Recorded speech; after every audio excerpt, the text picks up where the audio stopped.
Hello again, my railroaders. This is Southern 207 coming at you with a layout update this go around. And I'm sorry I didn't have a chance to go and rotate the phone. But I've been busy on building a few new structures, including a couple kits which I'm currently in the process of painting, as well as a bridge. I forget where I placed the damn thing offhand. But anyway, we're going to get on with the update.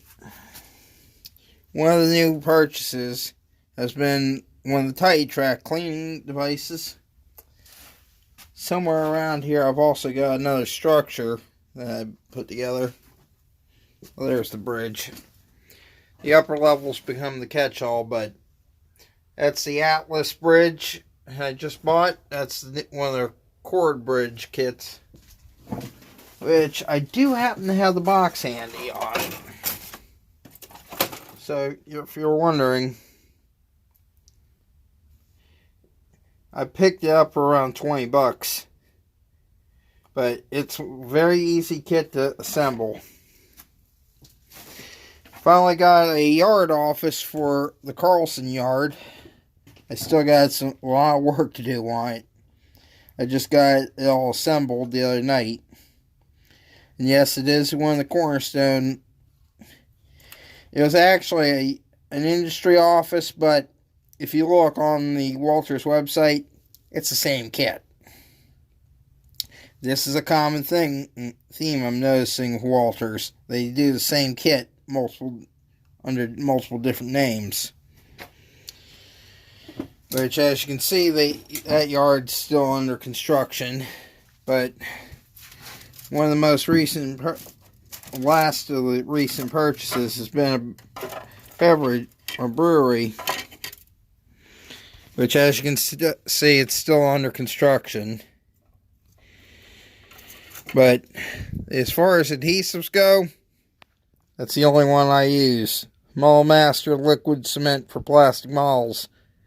Main reason why I like it, it has a capillary action and it wicks it in.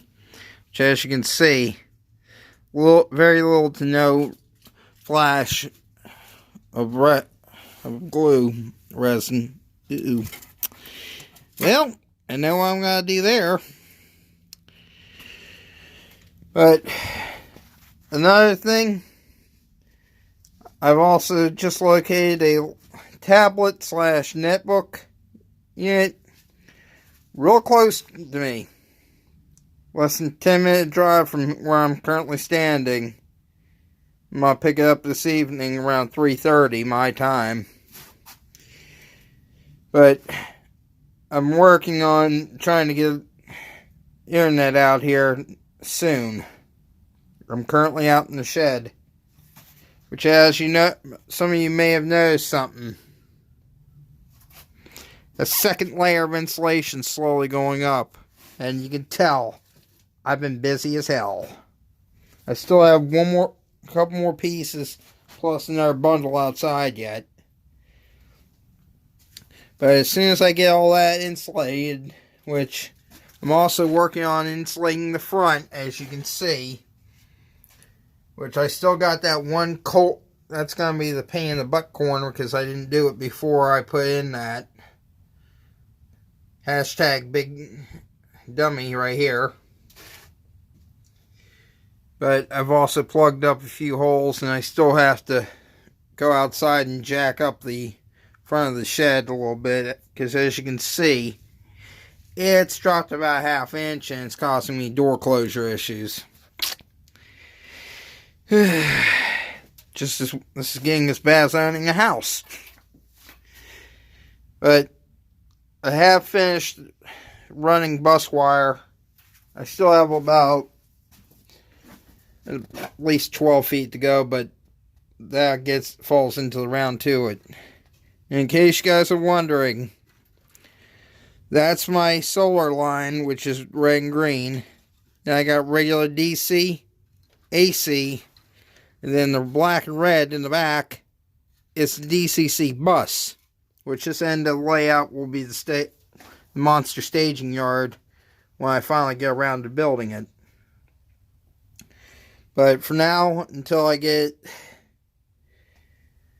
got more plywood to cut, but I still have to wait until it warms up a little bit, because I have to go through.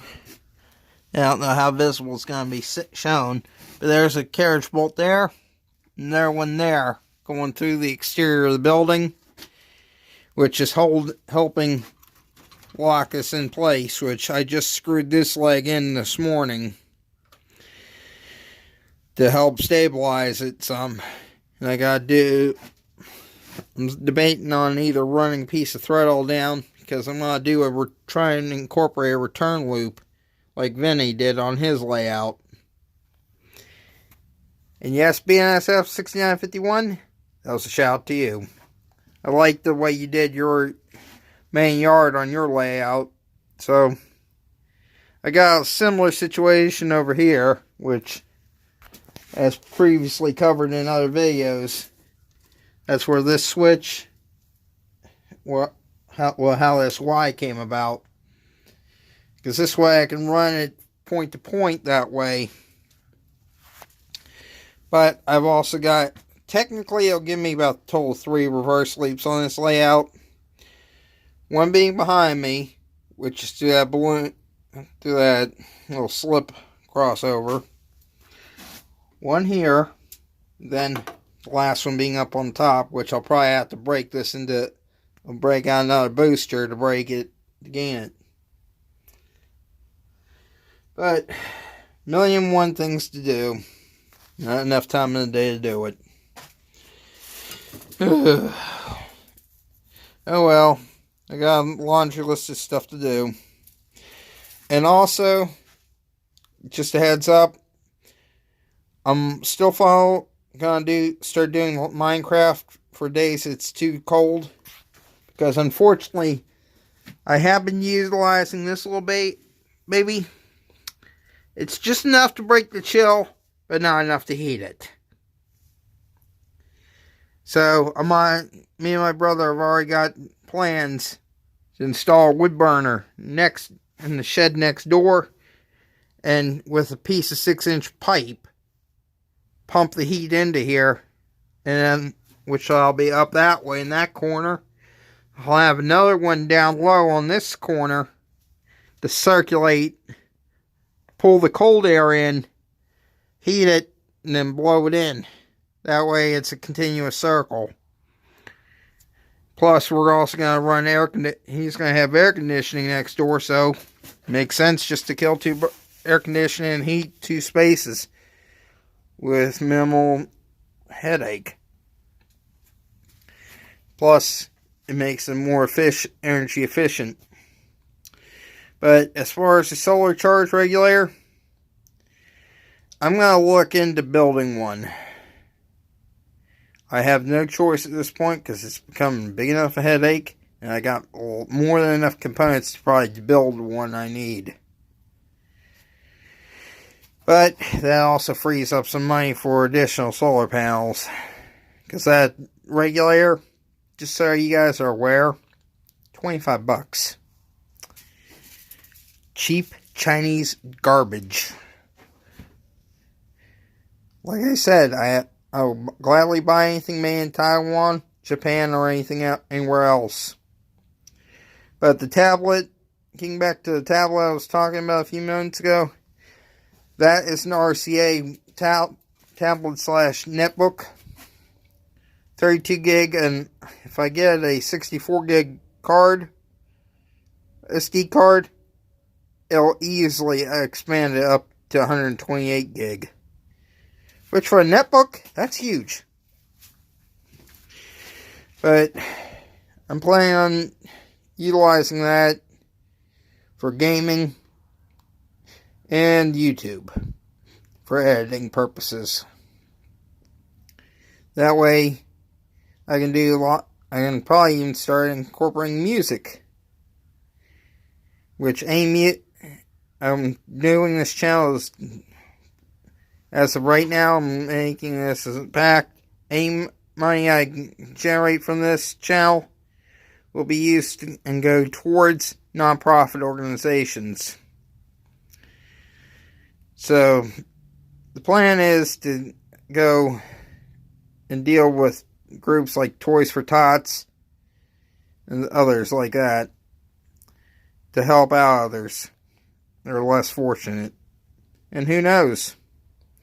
If you guys get on board with the idea, we might even do Trains for Tots or at-risk teens, which would, it's just throwing the idea out there. I haven't put any down, filed any permits or anything yet for this, but I just wanted a general consensus about doing this for at-risk youth, from about 8 years old up to mid to late 20s.